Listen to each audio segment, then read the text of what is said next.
The digital age has brought remarkable change to our world, but do these changes mesh with the conventions of our current educational system?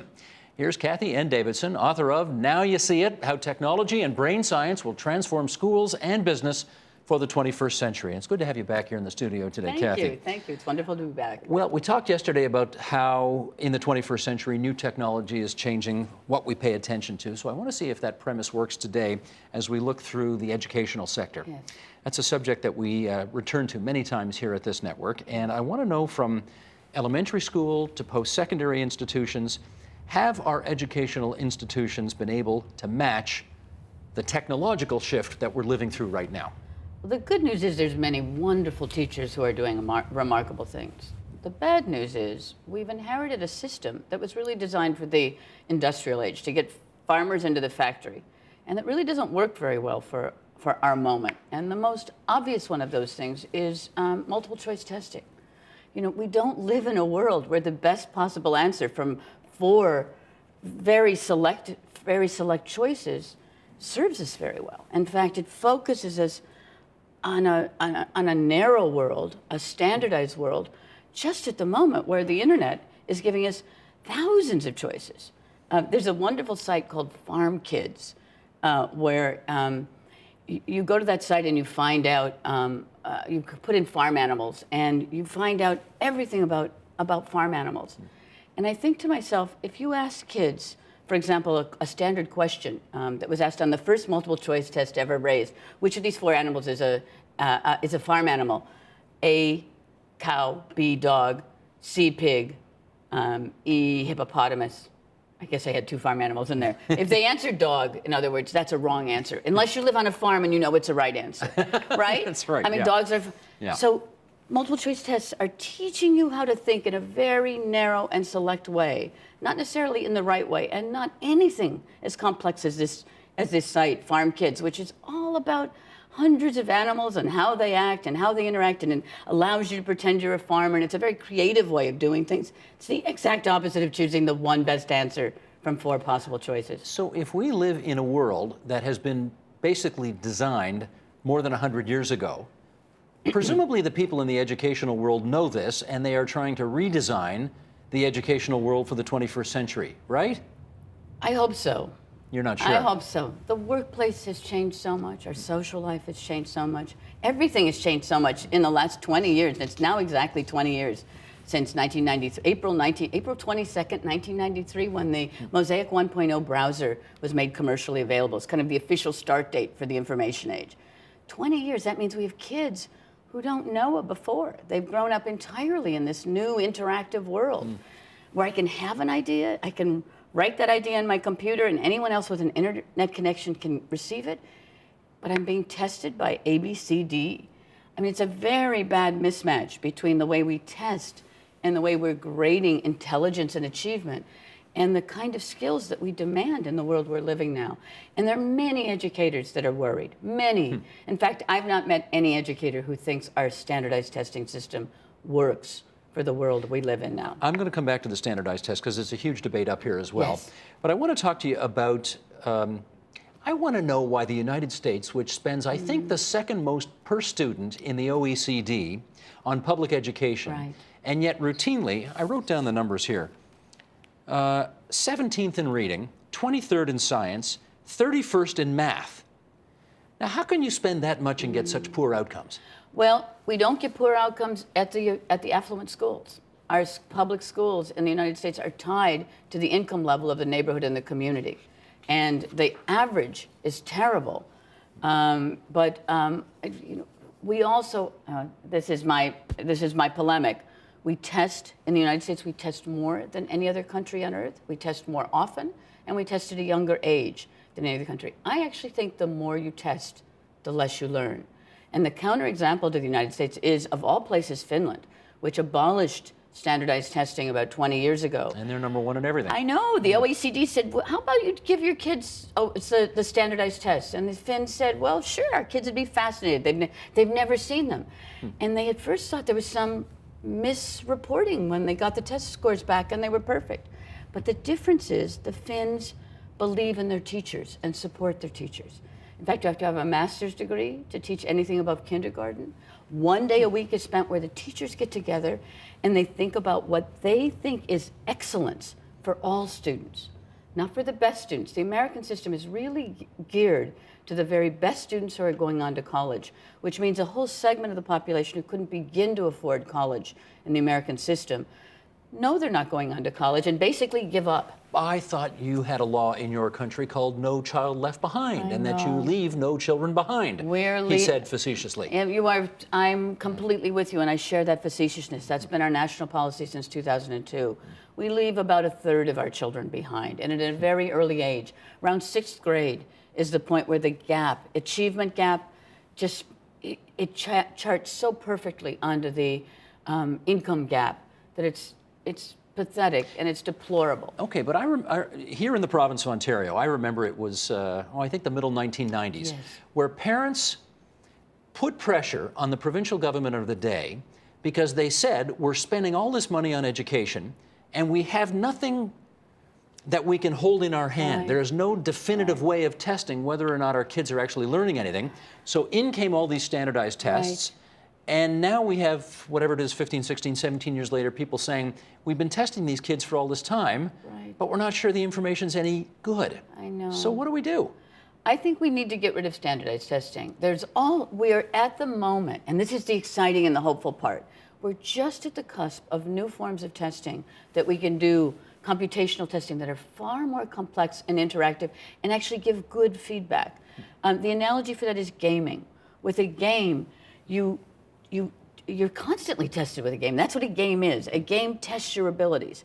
And if you do badly, you basically go to a lower level in the game. When you do well, what is your reward?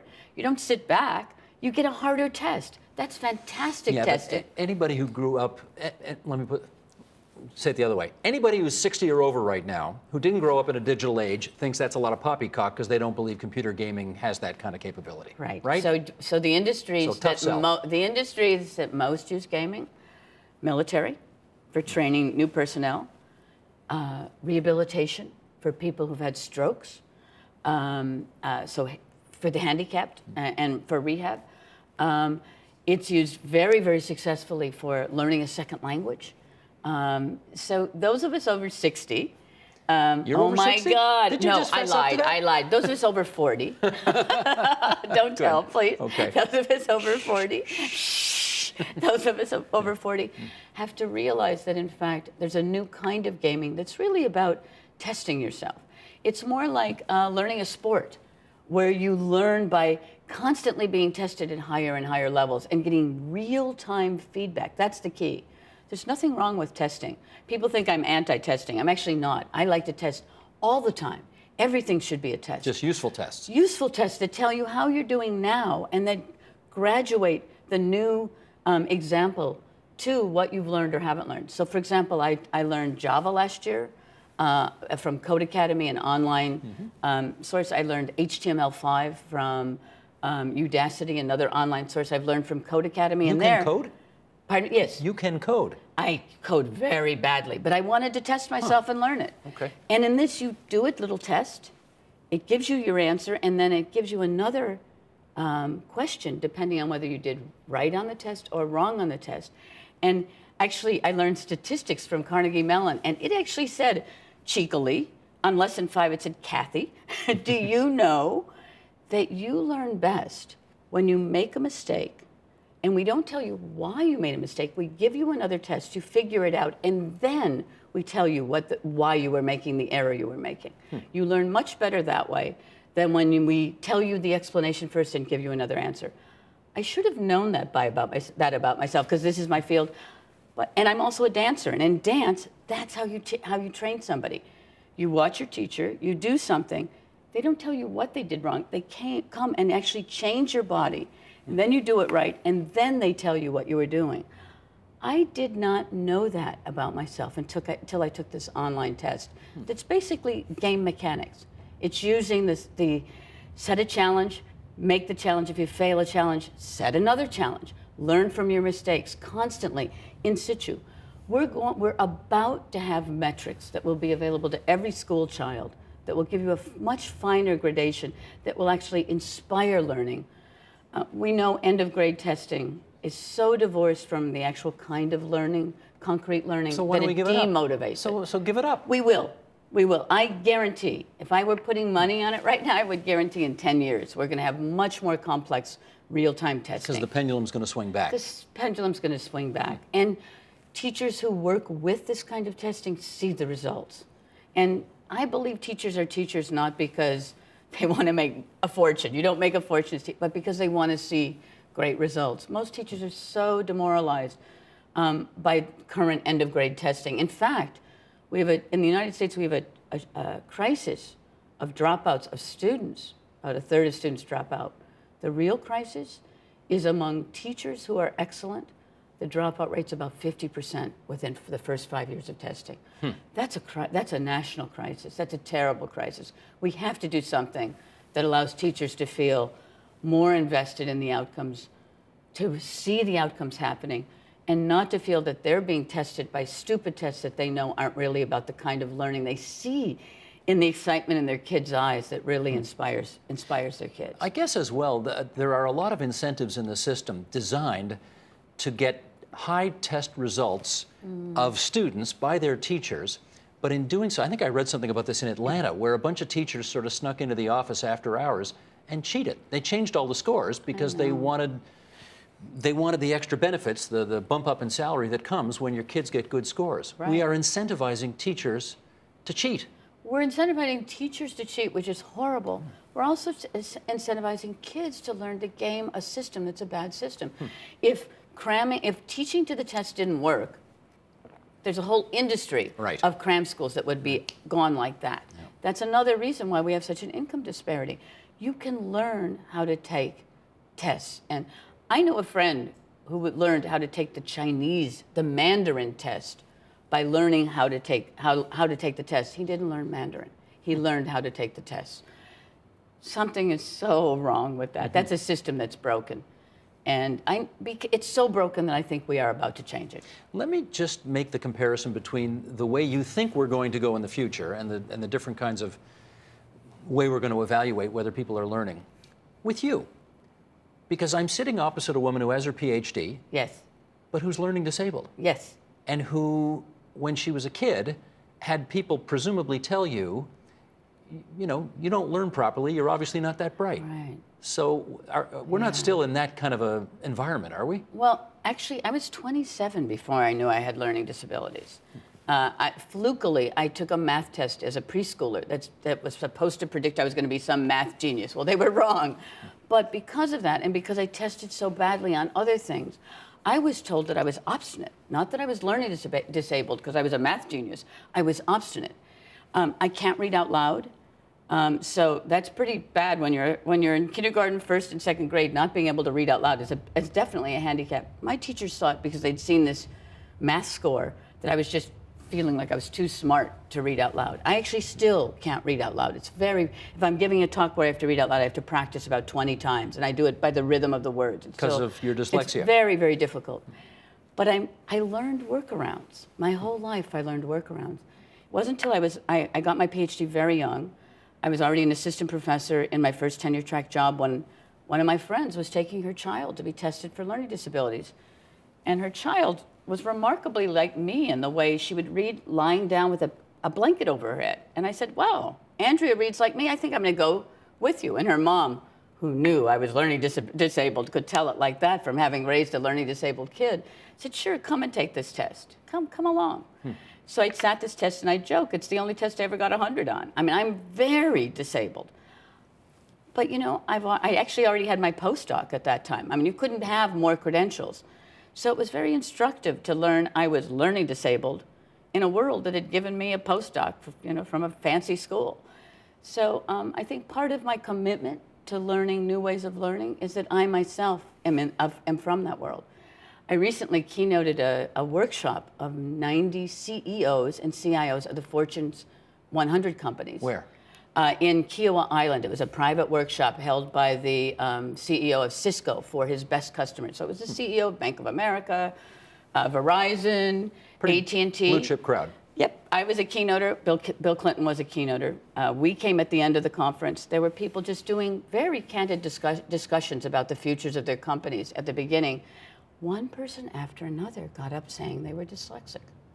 Of the CEOs? The CEOs. So when I got up, I said, take a look at the person to the right and the left of you. I'm dyslexic too. None of us would go to college under the current system where standardized testing is so important. In fact, in the United States, if you're a CEO who came up through the ranks and started as an entrepreneur, you're 5 times higher than the national average to have ADHD or to be dyslexic, to have some kind of learning disability than the general population. How come? Well, we ended up having an impromptu session on this, and all the CEOs said they thought it was because they had to learn creative way. They had to learn to think out of the box. The box didn't work for them. They didn't know what box to check on their multiple choice tests. So like me, they had to learn workarounds. It's a great way to be an entrepreneur. But the inverse of that is we're now raising kids who have to be perfect.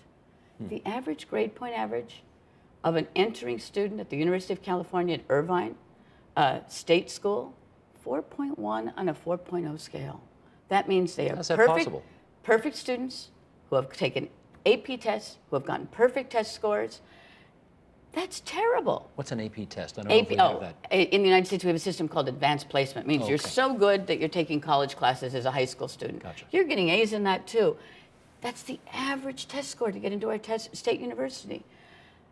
I don't want to live in that society. I don't want to live in a society where you have to be better than perfect, which means you have to be so normal. You have to learn to think so in the box that you're terrified to make a mistake. It means you can't get into your state university. That's a broken system. I want to take you back 10 years now. Yes. To the place where you teach, Duke University. You experimented with introducing iPods into the classroom. What'd you find? Oh my God, we found the world hated us for doing this. At this time, iPods had no known educational use. So we did an educational experiment. And this was a little tricky. We only gave the iPods to first-year students. And we knew what would happen. Within a week, the second, third, and fourth-year students saying, hey, we pay $60,000 a year in tuition too. What's wrong with us? And we said, oh, we made a terrible mistake. How about this? If you can come up with a learning use for the iPod, and you can convince a teacher to put this learning use on their syllabus, we will give you, the teacher, and every student in the class a free iPod. Within one semester, we gave away more free iPods to students who had come up with learning uses for the iPod than to those freshmen who got them for doing nothing. Because that's a good incentive. It was an incredible incentive. Video, iTunes University. I have the poster, I still have the poster that my students put on for the world's first podcasting, and it's in quotation marks, podcasting conference at Duke University. It was a student-run academic podcasting conference. They were inventing the word. There was no concept of podcasting. There wasn't a concept of recording and sending your work up to what now is known as iTunes U, where anyone else in the world can do it. That was invented by students. I once told an executive at Apple that we'd given them a lot of free R&D for this experiment. He said something that makes me very sad. He said, actually, what you really gave us was a warning, because you guys were vilified for giving free iPods to your students. People said, oh, that's like leading youth astray. It's giving toys to the students. It's distracting. It's all this. It's commercialization of education. Nope, you weren't on national television when it turned out that you inspired all those other kids to invent learning uses, to think more out of the box than Apple. That should have been celebrated by every educator in America. These were student-led You made the cover of teachers. Newsweek. Only for giving away the iPods, not for succeeding at an incredible learning experiment. The other part of that experiment that was amazing, they convinced their teachers to change their syllabus. If I, as an administrator, I was head of R&D at Duke at the time, if I had told faculty you have to change your syllabus, I would have had an uproar. Because young people came to them and said, look, we figured out a way to put Shakespeare, the greatest Shakespeare soliloquies by the greatest actors, on an iPod. Students can ride the buses around campus and be listening to Olivier versus Daniel Day-Lewis doing Hamlet's to be or not to be speech. We have a device that can do this. We figured out how to do this. And teachers were willing to change their syllabus to allow that to be part of their syllabus. That's a revolution to get a professor to change a syllabus. Well, that's where I'm going next. What's the implication? I mean, in some respects, you've inverted the role of teacher and student here. What are the implications for that? The implication is if you challenge students to do something, rather than telling them to do something, they can recreate the world. All my teaching now is student-directed teaching. Every year now, I start with a syllabus, and I put my students into teams. Actually, the students put themselves into teams, and every week they can either use my syllabus, change the syllabus, or amend the syllabus. They all know now. So I get these amazing students who want to change the syllabus. And they come up with experiments and they set tasks for each other that I would never dream of doing for my students. They're so challenging. They set the bar so high, and it's often now, there's a waiting list, so it's often graduating seniors who know this is their one chance to do spectacular things. And they create learning experiments and challenge each others in a way, and ask questions that are profound in a way that I have been teaching since I was 24. But you're still in charge of the grades, I presume. Actually, 3 years ago, my students said, "We love your class. It's the best class we've ever taken, but you're a hypocrite." And it was 2 A+ students in their teaching evaluations. They signed their names who told me that. When your A+ students tell you something and you don't listen, you're a terrible teacher. You have to listen to your A+ students. They said, "You've changed everything about our system except the grading." They said, "Why don't you let us grade and see what happens?" So I thought, you? I do. And what happened? Wow. First of all, I had to calm my students down. They were much tougher than I've ever been. So I do a system that's contract grading combined with peers saying whether the students have met the basic grades for the contract. So I say, this is what I think constitutes excellence in the class, but it's students in peer groups. Every week, the same students that set the syllabus and set the assignment for the students grade the assignment. Then the students write course evaluations of how well those students had conducted the course. Students grade the students. Then the next week, their students again and 2 new students are the teachers. Again, I have to calm them down. They set the bar so high that it's quite incredible. Students, and we've got the research on this that shows that students are much more willing to work at a lower standard for their teachers than they are for their peers. So don't take this the wrong way, Cathy, but why do we still need you then? Oh, you have no idea how hard it is. I spend so much time setting up my class. My classes are all public. You can go online and see all the work my students do. This year I taught with Dan Ariely, a wonderful behavioral economist at Duke. And we taught a class called Surprise Endings, Social Science and Literature, about how social scientists construct empirical experiments to really teach us about ourselves, things we don't see about ourselves. Basically, attention blindness about our own behavior. But how artists and literary people, going all the way back to the Greeks, have been doing this without benefit of any experiments and the different methodologies we use. But our students control the class. They come up with an interview offline, and they do this publicly. They debate the topics online before they get to us, and then they interview us on camera. They film us. These are students who have never filmed before. They edit the tapes, publish them for the world, and then create lesson plans for the world to take about the lesson that they've had in class. Well, this is my point. Have you organized yourself out of a job in some respects? I teach management theory. I teach how to learn new skills like film editing they've never done before. Okay. I organize the class. I probably spend 10 times more time than I would yapping about something I've been doing for the last 30 years. Also, they're setting the assignments, so Dan and I are the students. We're reading like crazy. We're reading things we've never read before. It's hard, and it is a blast. We're having a blast. It is so much fun. I got a minute left here for this. We're 13 years into the 21st century. A lot of negative things have been said about the effects of technology on your business, especially the young people who are in your business. I've heard millennials referred to as the dumbest generation yet, or at least insufferably self-absorbed, all of that. You're there. You see it. What do you think? I've never been happier teaching than with this generation. There's a thoughtfulness, a depth, a complexity. I say they often learn one way in school and one way out of school, but because I do this blended kind of learning, I get a profundity and a depth and a sincerity. I recently said to my students, okay, come up with the best question you can ask us. This was Dan and I were asking. The question they came up with, how do you become an adult? Oof. I know. Great question. A great question. It's a life question. Yeah. And I love this generation. It's an amazing generation of thoughtful, wonderful young people. The future's in good hands. I'm very glad to hear that, because I we do a am lot too. of interviews on this program where you don't get that impression. So I'm glad to hear that from you. Cathy Davidson, we're so glad you came in to visit us over these past couple of days. The book is called Now You See It: How Technology and Brain Science Will Transform Schools and Business for the 21st Century.